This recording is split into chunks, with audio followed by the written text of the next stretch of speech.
Bonjour tout le monde, on est le 21 juin 2021, donc le solstice d'été. J'espère que malgré cette pluie, vous allez profiter pour quand même vénérer le soleil qui est en train de prendre sa place à son plein pic. Et malgré qu'il est caché par les nuages, il est tout là.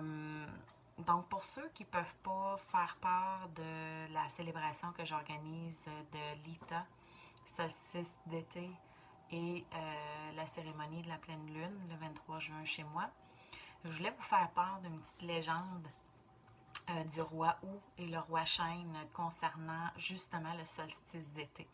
Donc, je vais vous le lire, c'est pour ça que je vais avoir les yeux baissés, mais j'espère que vous allez apprécier cette belle petite légende. Donc, le roi Chêne nous a conduits à ce moment magique de lumière abondante. Le jeune chêne agite ses grands bras, étend ses feuilles vertes d'été et se délecte de rayons dorés du soleil de fin d'après-midi. Bien que les branches inférieures soient nues, les feuilles ayant été un régal pour les cerfs grignotants, les membres supérieurs sont pleins, s'étendant toujours plus haut au-delà de la portée du grand cerf. Nous avons planté cet arbre pour l'équilibre, peu de temps après avoir déménagé à cet endroit. Le hou est abondant ici à Woodland Springs, mais le chêne était introuvable. Cela ne fonctionnera pas, ont déclaré les fées. Comment pouvons-nous naviguer dans les bras de fer annuel entre le roi hou et le roi chêne si seulement un danse sur la terre? Peu de temps après, le chêne anglais est venu en cadeau et nous avons planté sa motte dans la terre pour qu'il puisse garder un œil vigilant sur la maison. Dans un climat où la pluie et le ciel gris abondent, c'est une bénédiction de regarder par la fenêtre et de se rappeler que le jeune roi chêne est un guide pour amener le soleil dans notre royaume. Le soleil, avec sa force vitale brillante et vibrante, est considéré par la plupart des cultures comme une énergie masculine et son voyage entre le zénith et le nadir est représenté de plusieurs manières.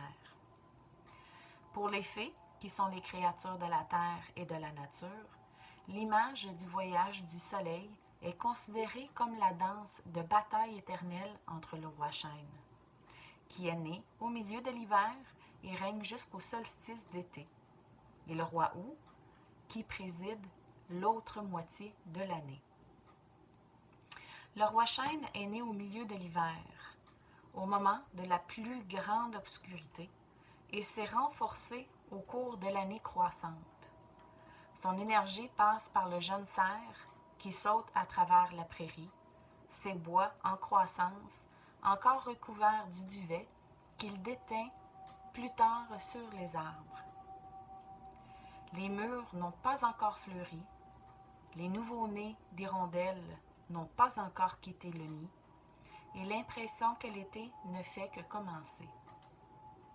En cette période de solstice d'été, la promesse d'abondance est partout, alors que les graines jaillissent au sol, les fleurs explosent dans une gamme éblouissante de couleurs et toutes les créatures qui vivent et respirent sont occupées à se multiplier et à grandir. Le soleil réchauffe notre peau, tire de riches parfums de la terre et insuffle aux baies une douceur presque insupportable. Le cadeau du soleil d'une riche exubérance qui imprègne le cœur le plus froid est une prime qui nous est offerte par le roi chêne. C'est un temps de passion et de création, de croissance de l'amour et de la joie exquise d'être. Alors que le roi des chênes se dresse haut et étend ses branches entièrement feuillues au soleil nourrissant, il atteint son zénith. Alors que le soleil s'arrête un instant au sommet de l'arc solaire, le roi chêne retient son souffle, car il sent l'ombre de son moi miroir, attendant de réclamer son temps. Le roi chêne a fait son travail, il a apporté le soleil.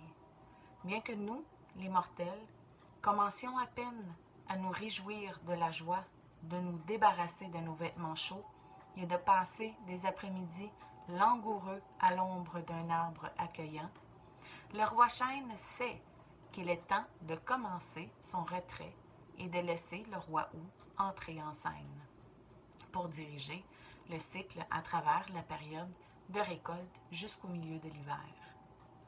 Pour les fées, il y a une grande joie en ce moment, car c'est l'un des marqueurs de la roue de la vie qui nous rappelle à tous les cycles éternels.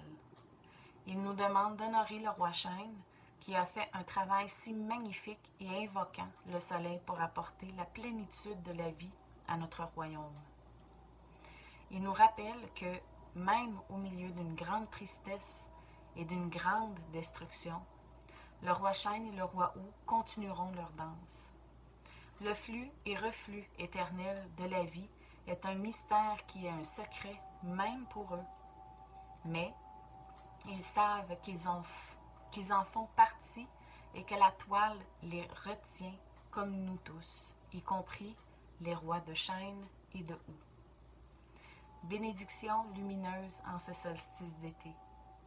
Pour honorer le roi Chêne lors de son passage, allumez un feu.